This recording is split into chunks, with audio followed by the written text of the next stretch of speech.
Hi, welcome to my channel, and today we are going to talk about the roots of misogyny. Why does misogyny exist? Since when? And its evolution through time. We're going to talk about different time periods in different places and also what kind of role women had through time. I've done some quite of research for this video to find out because I myself wanted to know the answers. I wanted to know why does this exist? Why do women are always the victims, and were women always the victims of misogyny? And to be honest, I found out many things and I want to just share it with you all so we could educate each other about these topics, which I think are very, very interesting.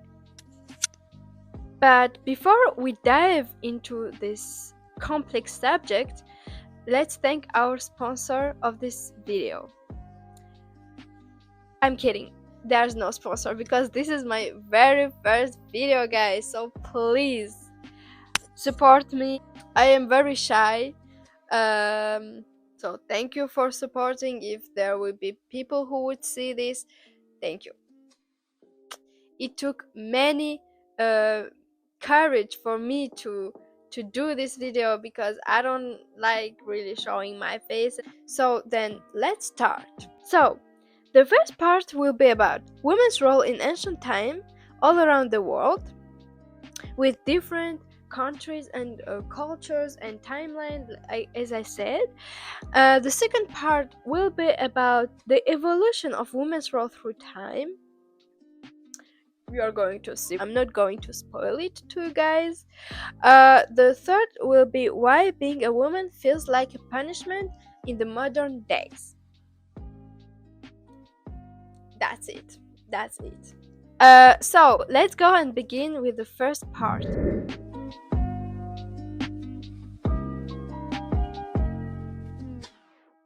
So, before we begin, I want to introduce you to here. We'll see the timeline through the ages, and I think this would be easier for y'all to understand what I mean and to understand the subject itself. So, we're going to start from the very first part, which is prehistoric times. Okay? So, prehistoric times is during these times. It's quite a long time ago, okay? When I say prehistoric times, what's the first things that came in your mind? Mm, for me, it's more people hunting, fishing, surviving basically. Also, people living in caves, no civilization, like not very comfortable. Yeah, those are the things I think when I think about prehistoric times. Now, think about prehistory plus women. You are maybe thinking about women in prehistoric times as weak, getting back to their husband or male hunters, stay home, traditional wife, and all of this. When you think about prehistoric men, what do you think? Hunters, strong, independent, a lot of courage, right? But let me tell you that this is not the truth.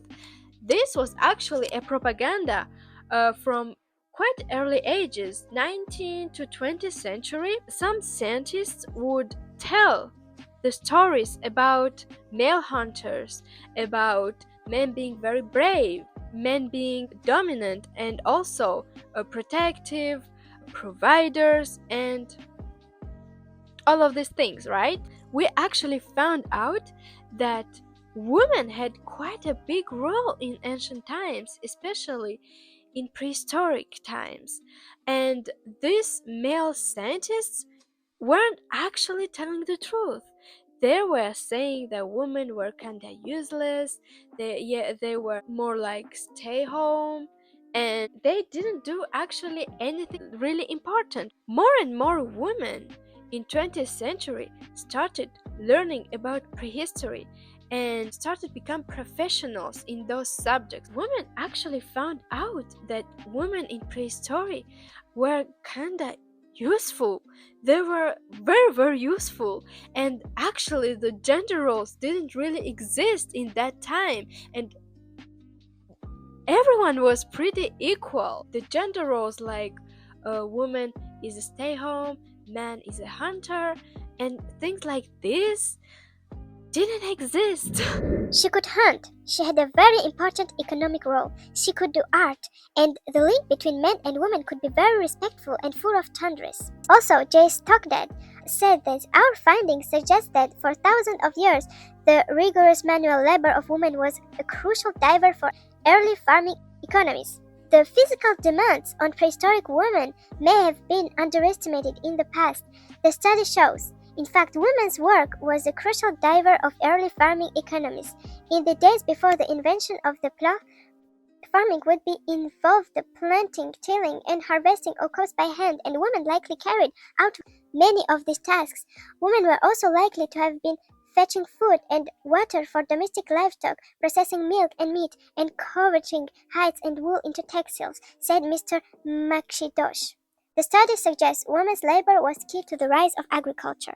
It's very clear that the women were very important in that period of time, and seems like many people are underrating the hard work that these women did, because after listening all these people arguing and saying that women didn't had important roles in ancient times, I wanted to do my proper research and finding out the truth so I could provide information to people who are watching, and hopefully people would just forget about those stupid stereotypes. As we can see, men and women were going along quite well. So what happened? Since when? Why did misogyny appear all of a sudden? This is the question, the most important question that I wanted to find out. So the shift happened gradually. It didn't happen like in 1, 2, or 3 days, or weeks, or years. We see the Neolithic Revolution. So here, where everything started.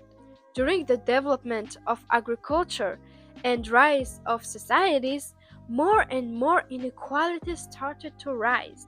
So we had more poor people, we had more rich people, we had more inequalities like we've seen right now, the poor and the rich, and also the misogyny, the difference between men and women. There were 4 important reasons. Surplus production led to wealth accumulation and inequality as some individuals controlled more resources than others. Elite classes emerged, such as landowners who controlled access to fertile land and religious leaders who managed crop surplus. Differential access to resource and power based on social status became entrenched, hereditary nobility and peasantry.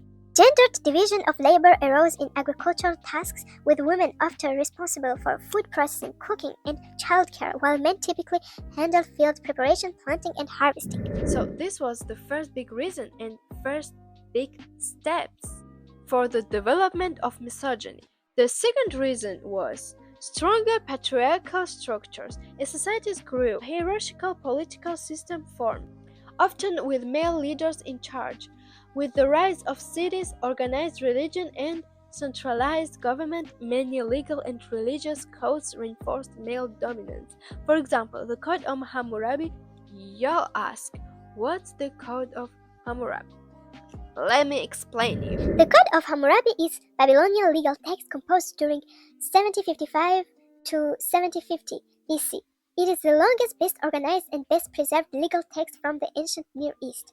The top of the stele features an image in relief of Hammurabi with Shamash, the biblical sun god and god of justice. Below the relief are about 4,130 lines of cuneiform text. One-fifth contains a prologue and epilogue in poetic style, while the remaining 4/5 generally called the laws. In the prologue, Hammurabi claims to have been granted his rule by the gods to prevent the strong from oppressing the weak. The relief appeals to show Hammurabi standing before a seated Shamash. Shamash wears the horned crown of divinity. This is very interesting. We can already see the emergence of the laws and how these laws impact the life of women.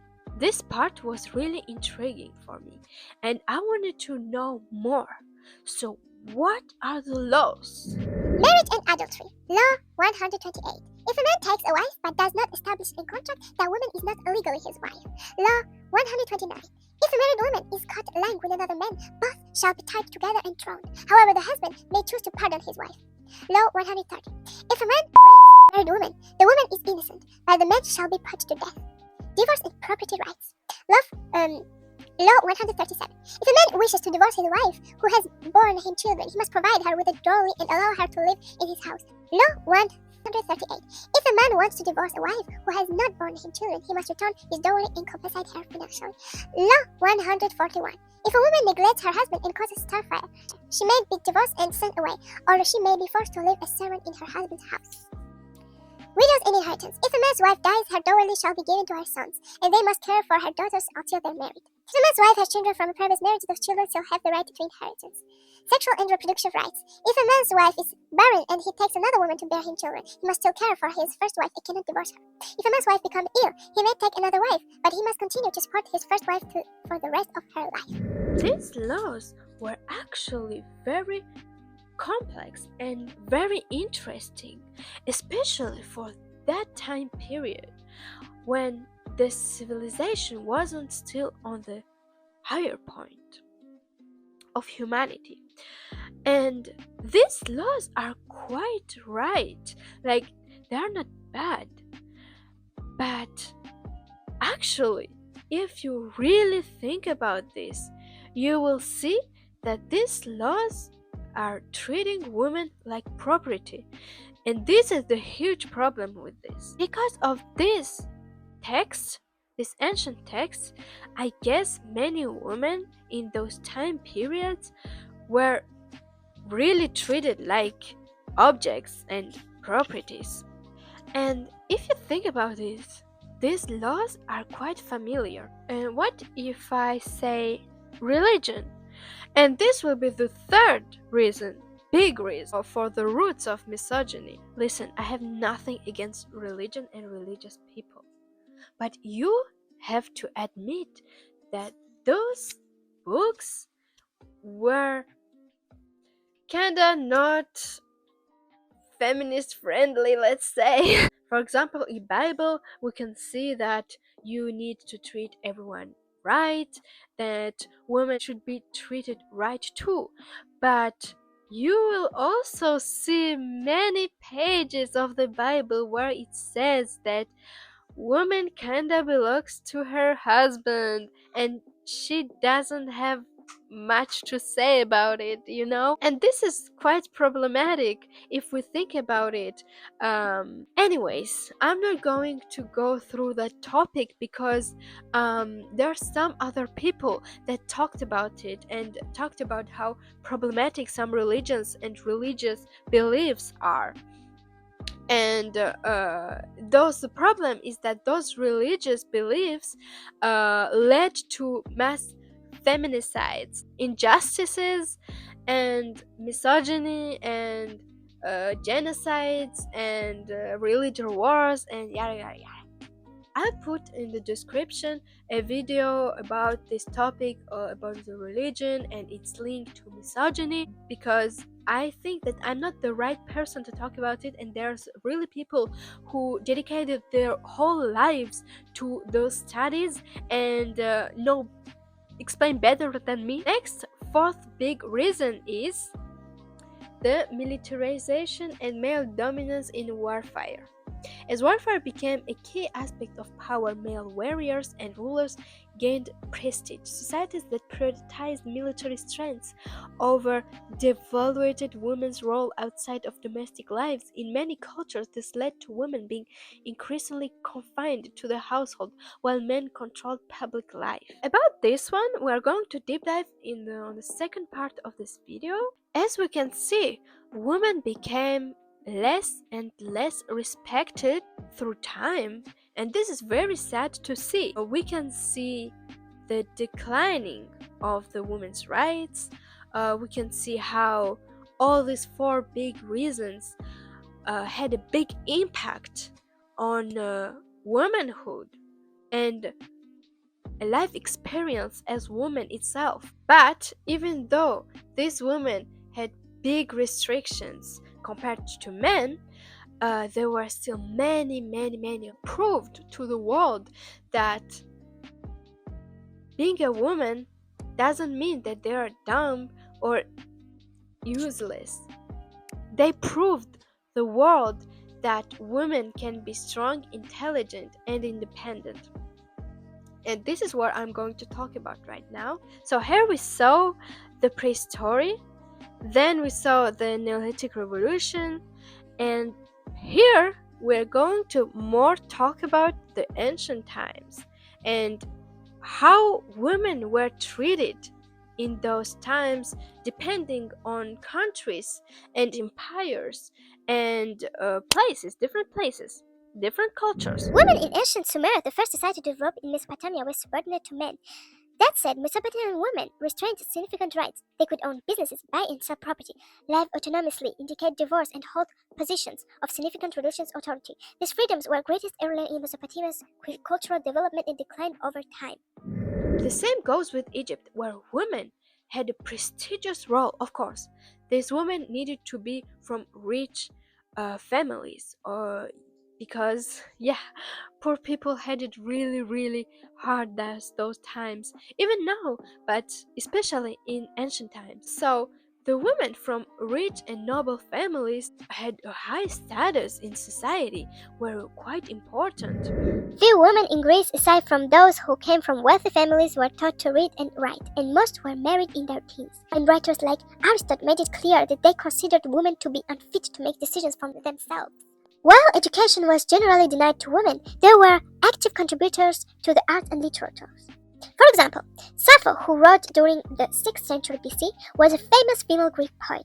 Her poems include Fragment 31, Ode to Aphrodite, Passion, and Telesipa. These poems reveal Sappho to be a lyric poet of real genius.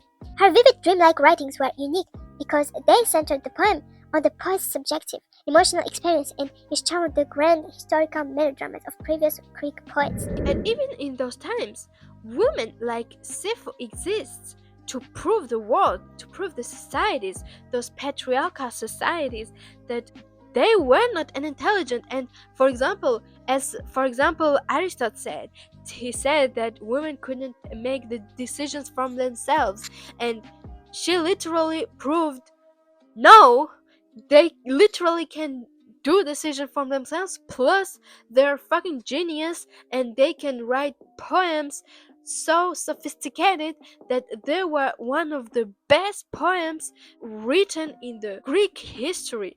Not only Sappho existed, Aspasia as well was a very respected woman.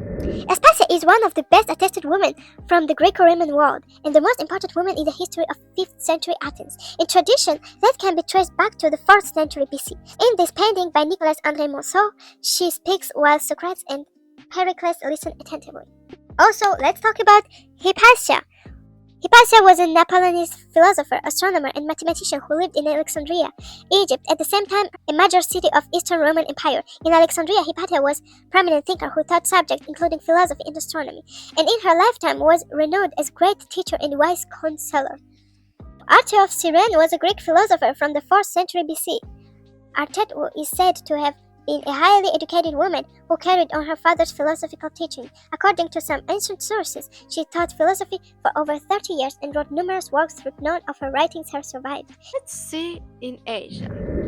For centuries, Shamamarat was powerful co-regent of Queen of the Neo-Assyrian Empire, was among the most powerful women of the ancient Near East.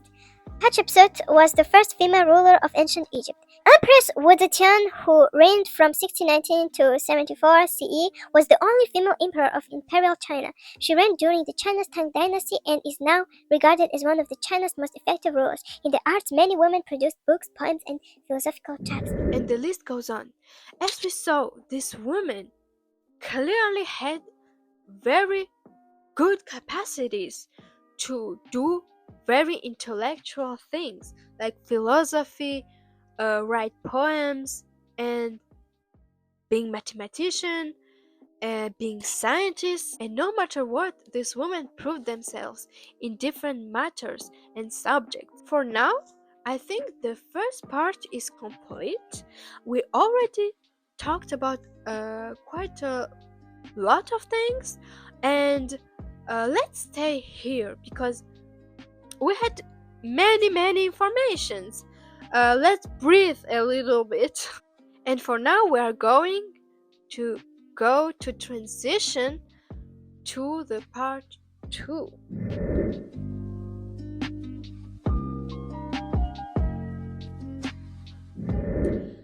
So, the second part will more be about the Middle Ages, the Dark Ages. The ages with many diseases, with many feminicides, and many problems. So, during the Middle Ages, women had few rights and were largely seen as subordinate to men. Most of them could not inherit property freely. Women's testimony in court was often considered less reliable than a man's. Not so cool. And medieval women in the Western world were not totally powerless, but they still were treated then less. Still, there has been some powerful women who had enemies during revolutions and was like Joan of Arc or Matilda of Torsani. And of course, let's talk about the witch hunt and how it became one of the biggest feminicides of Western history. The church believed in the devil and considered witches to be their willing disciples. It was therefore the duty of the church to find and condemn them. While some women admitted to their alleged powers, most women vehemently denied the accusations. The church often resorted to torture in order to elicit confessions. The women targeted were typically marginalized women, such as spinsters, widows, or those without a male protector. Many of the accused, while not convinced, were still subjected to a lifetime of suspicion and fear.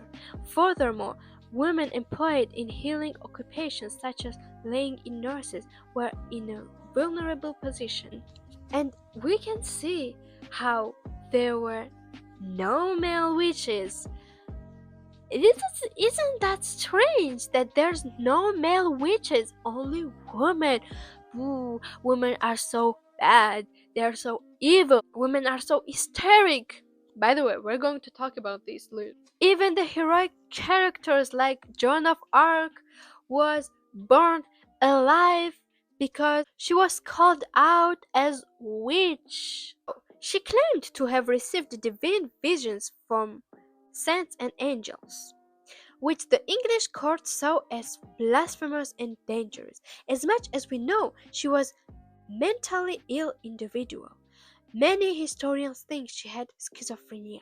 That would explain her hearing voices. Yes, because in the Middle Ages, if you are hearing voices, you are depicted as a witch. At that time period, people would consider mental illnesses as divine punishment or the possession of an evil spirit or witchcraft. And many intelligent and independent women who were challenging the social norms in those times were labeled as witches. Women who were skilled in medicine, in philosophy, in science were believed to have some unholy spirit or some unholy power. Women who had strong opinions were seen as dangerous. For example, Trotula of Salerno was a female physician and medical writer from Salerno, Italy.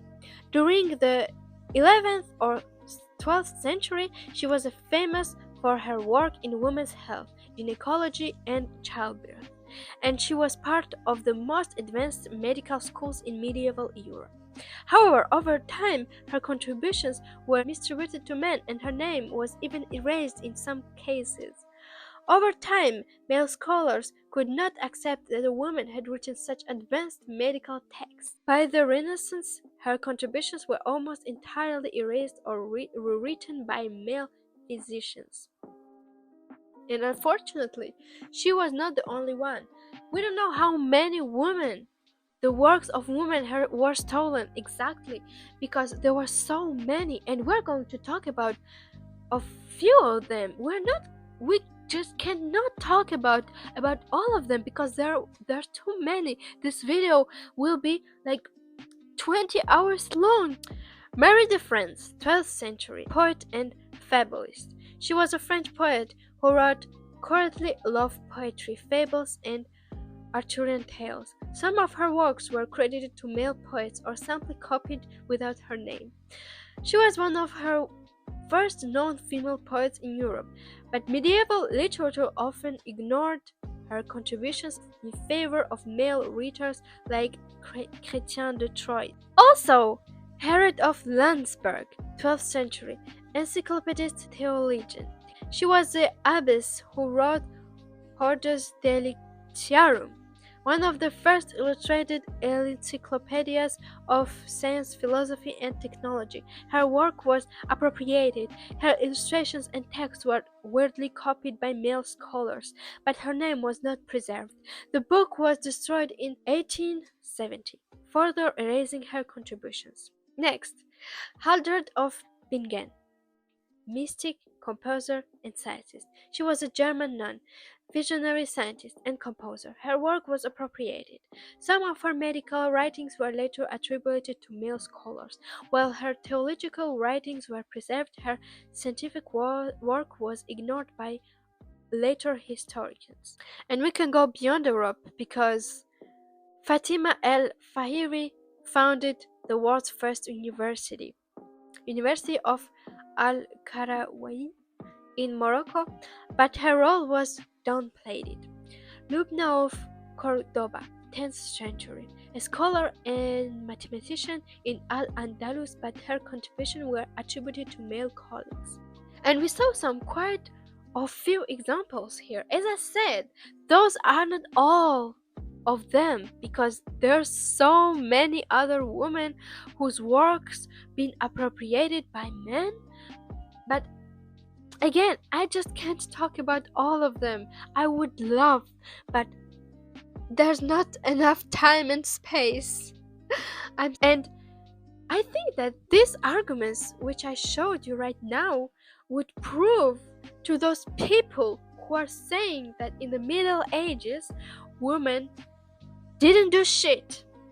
Women were useless, they were unintelligent again, and didn't invent it and didn't contribute it to society or science, because they actually did, but their names were just not mentioned in their works. Just imagine you dedicated to something, to a subject your whole life, you studied it, and you finally found out something new, something revolutionary, and then some after your death, or even when you are still alive, some man comes and just takes from you all that hard work that you've done and just labels it as his work.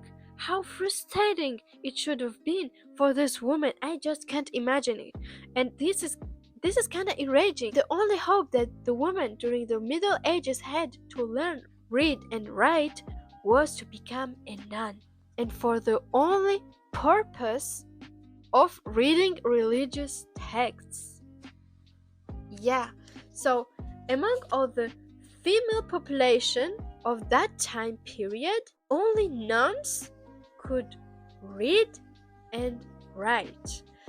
Well, if we compare to men, for example, I think that this was more of the rich and poor thing, because actually, like, over 90% of the population, like the whole population, were illiterate. So it was normal thing for women to not learn how to read and write, because men too hadn't the same rights, because only the rich, only the nobles and bourgeois could learn those things, had this kind of privilege.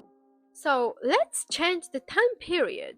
Maybe in the next lifetime women will be more free, more independent.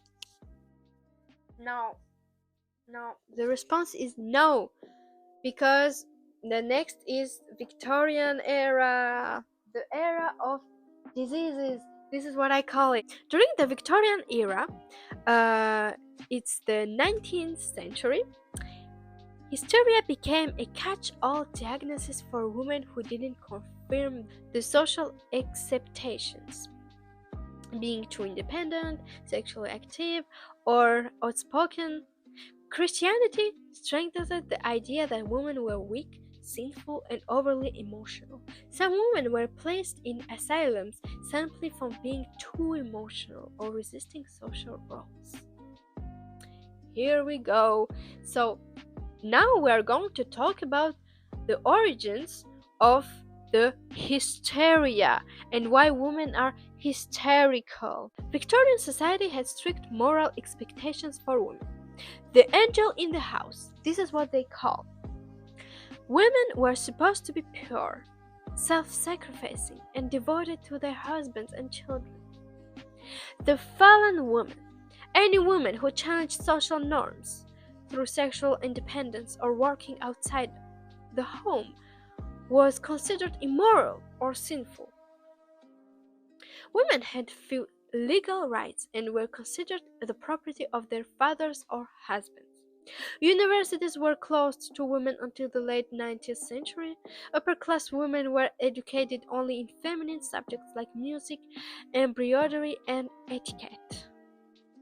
Women were expected to be sexually pure and submissive to their husbands.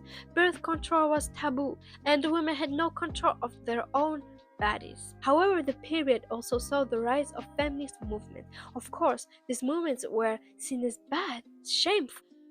And finally, let's see, maybe in the next lifetime will women not be considered as objects or property. The First World War.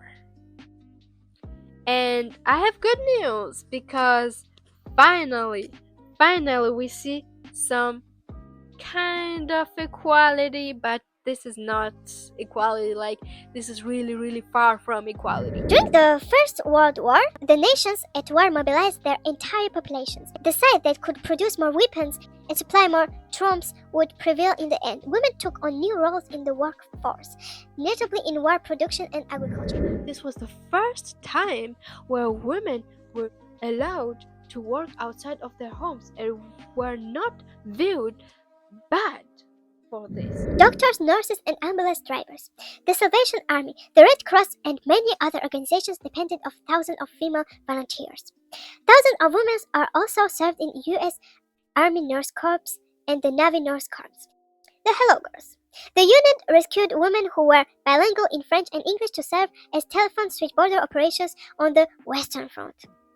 The women received physical training, observed strict military protocol, were identity districts, and worked very close to the front lines. These female recruits were nicknamed the Hello Girls and became known for their bravery and focus under pressure. However, upon their return to the United States after the end of the war, the Hello Girls did not receive veteran status or benefits. It wasn't until 1977, when President Jimmy Carter signed legislation, that the few surviving women telephone operations received recognition of their veteran status. We've already seen that before. Women not being recognized for what they've done. Nothing new. Women soldiers. Through it would be years before many other countries allowed female soldiers. In Russia, Bulgaria, Romania, and Serbia, women did serve in combat troops. The best known of the soldiers were Maria Bochakreva, the founder of the Russian Women's Battle of Dar, the first woman to lead a Russian military unit. Bochakreva went as far as to petition the Tsar for permission to enlist the Imperial Russian Army in 1940 and was granted permission to join. Initially harassed and ostracized, Bochakreva perceived overcoming battle injuries and becoming a decorated soldier and commander. How interesting. Humanity needed to acknowledge their worst times to finally recognize women's strength, to recognize women's power and usefulness. I want to say thanks to this tragic event which killed actually many innocent people, so that's not really thanks to, but yeah, I'm just going to say this. Women for some kind of time had some kind of freedom, but this wasn't very long, because at the end of the First World War, women actually were sent back to their homes, where the economy of the countries during the reconstruction after the war started to take more and more male workers. Women workers became not really important anymore, because all the soldiers, all the other people who participated, male humans who participated to the war, came back. Of course, many of them died, but those who didn't die and they came back, they actually took the work that women had for some years, and women were just expected to go back to the home, to the kitchen. And I feel like, again, we are witnessing the same thing: women not being recognized as they should, because literally they worked so hard. I cannot just imagine working as a soldier, as like we said about Hello Girls, the courage of this woman and the pressure. And also, let's not forget about the nurses, the women who literally passed their whole weeks, whole days, taking care of the soldiers, or of the other peoples who were injured. And the most important part is that women literally worked at the factories, making literally the weapons which the soldiers used to battle with, to fight with. Again, this is very sad, because women are not recognized for what they've done. Let's see what happens next. The Second World War. In the 1939, a very angry, ugly man who hated Jews came and started the World War II. Many people died, but among that much negativity, there was hope for women to shine again like they did in the previous World War. In many ways, the story of women's employment during World War I was repeated during World War II. Despite their success in wartime industries during World War I, similar stereotypes around women's capacity and ability to engage in men's work were circulated by the employers and the government. Trade unions again expressed concerns about men's pay being pushed down and sought assurances that women's wartime work would only be temporary.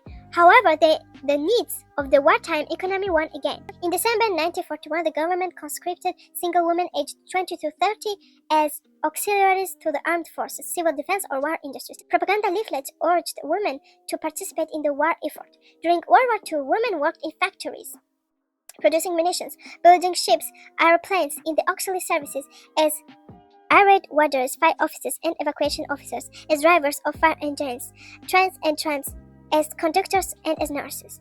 During this period, some trade unions serving traditionally male occupations like engineering became the admit women members. We can see that during the Second World War, the problem for equal pay begins, and it still is relevant because this problem, even in 2025, isn't resolved. Unfortunately, there are still a huge percentage of men who are doing the same exact job as women are paid more than women just because they're men. Most employers manage to circumvent the issue of equal pay, and women's pay remained of an average 53% of the pay of the men they replaced. Semi-skilled and unskilled jobs were designed as women's jobs and were exempt from equal pay negotiations. Another way in which women were discriminated against during World War II concerned the level of settlement offered to women by the personal injury. Women received 7 shillings less than the 21 shillings a week that men received. Women were actively deployed in civil defense schemes as overnight fire watchers in factories, ambulance drivers, air raid warners, members of first aid parties, and messengers. Such women were at risk from bombing but were entitled to lower compensation for injuries compared to men. Trade unions, companies, and some women parliament took up the issue, and despite initial government opposition to this demand, equal rights were introduced in April 1943.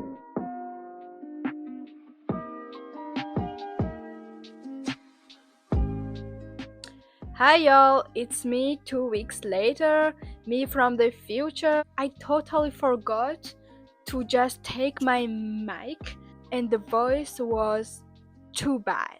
So I thought that I could redo it again, even though it would be painful, but I'm doing it for you guys. Anyways, as y'all can see today, I'm as Yaru. Yeah. Just like after the First World War, the same happens after the Second World War. And government made many propagandas to encourage women to go back to their domestic lives again. But this time it wasn't the same because women now know what it's like to be independent, to work, and to have their own revenue. And this time, many women kept their work, as for example, nurses or teachers. The situation was very heavy and they used women.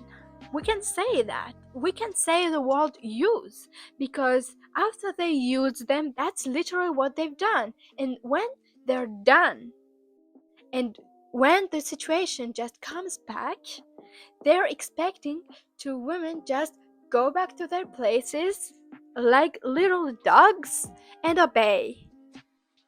And going back to their places, they mean kitchen. They started to understand that women can work too, that women are as intelligent as men, as capable of things as men. When the first feminist movements emerged, people were not happy, especially men. And till this day, you will be treated as feminist and it's an insult. Something that I still don't understand. Why is a feminist an insult? Because me wanting a basic human rights is a bad thing? That's weird. Women understood that they could not be the slaves that they used to be anymore, and they could have independence, as so many women took their weapons, their forces, and their courage to go to protest for their rights. And thanks to these women, today we can vote, we can have education, even though we're from a poor family, and also we can go around, we can just walk on the street just thanks to those movements. Thanks to those women who sacrificed their lives and their time and also their health. During those protests, many were injured. And let's go to the next part, the final part. Yes, we're finally on the final part because even I am tired. I've been editing this video 2 weeks and I am so freaking tired right now. You can't even imagine it. And that I am re-recording this video is even more painful for me.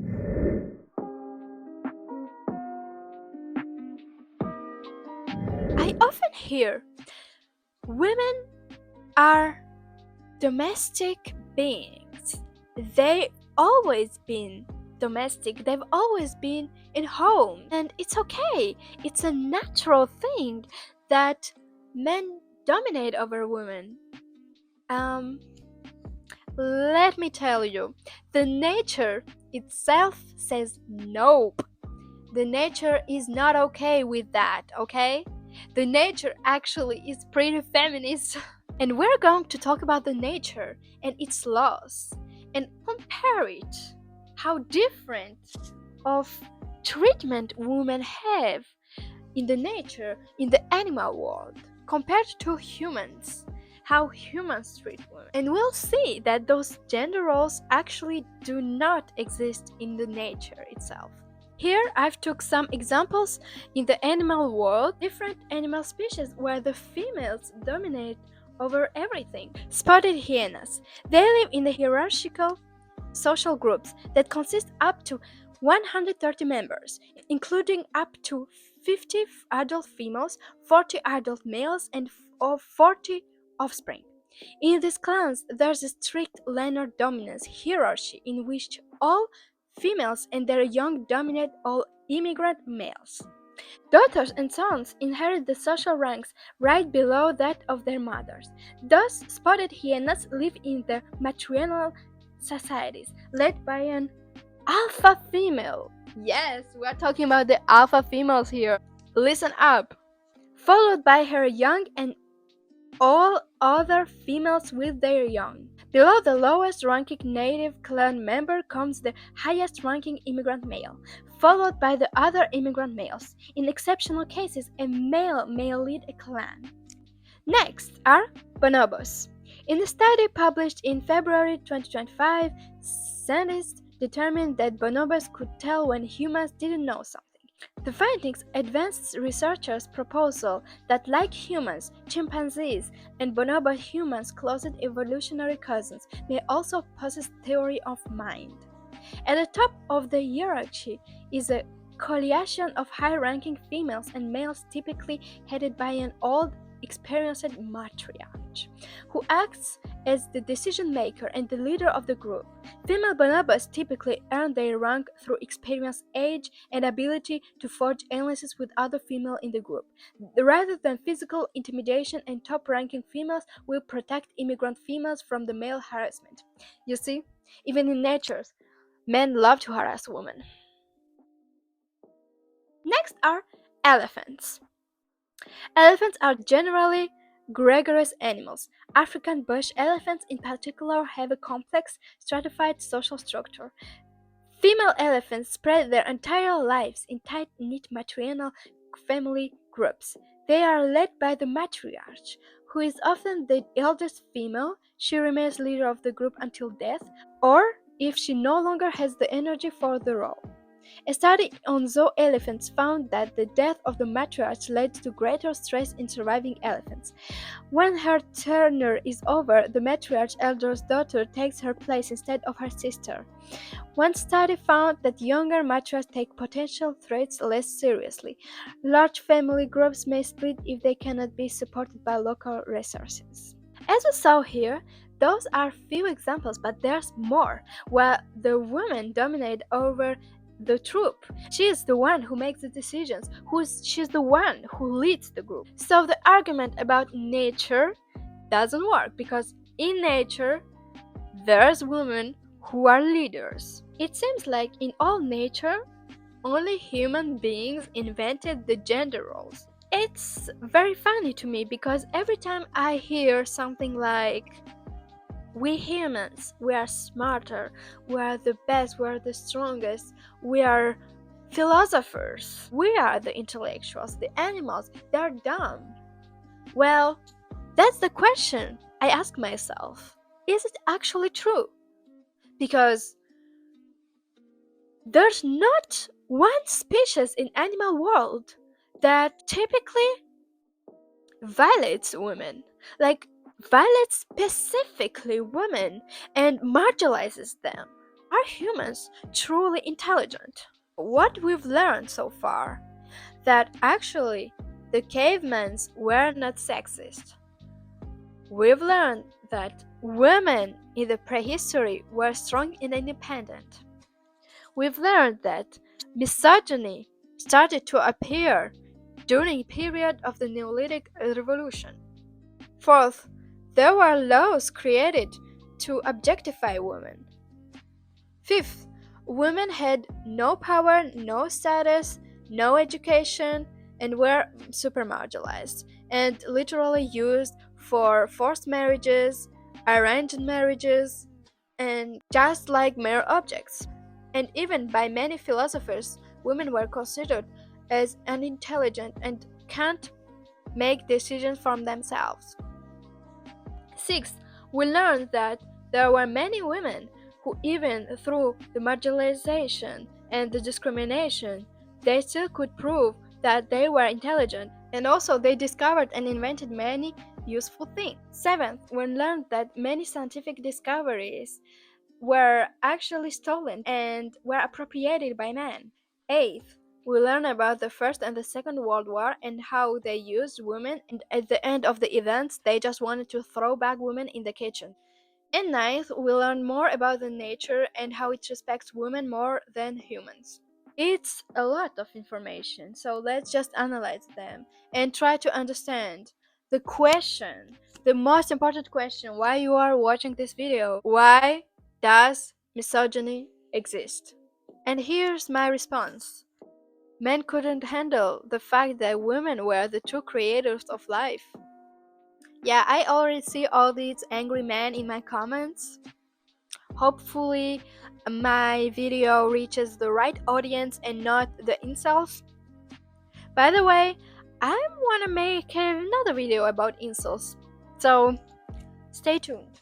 If you have questions, don't hesitate, you can type them to the comments and I will try to answer them.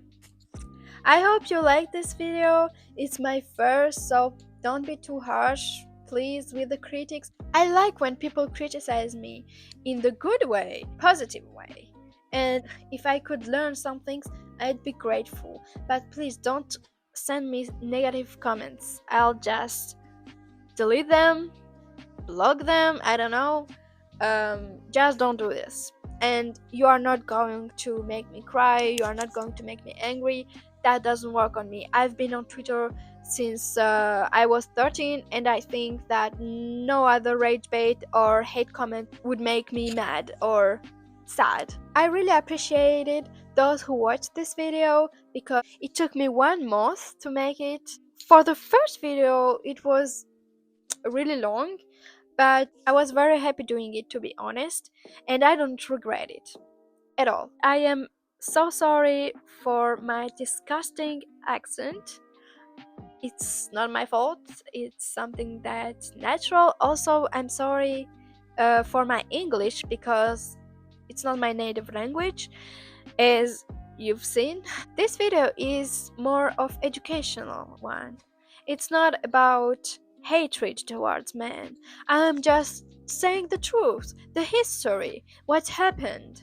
And also, at the end, I did the mini analysis. And I think the people who are watching me are intelligent enough to understand the concept. Also, my makeup aid. Slay!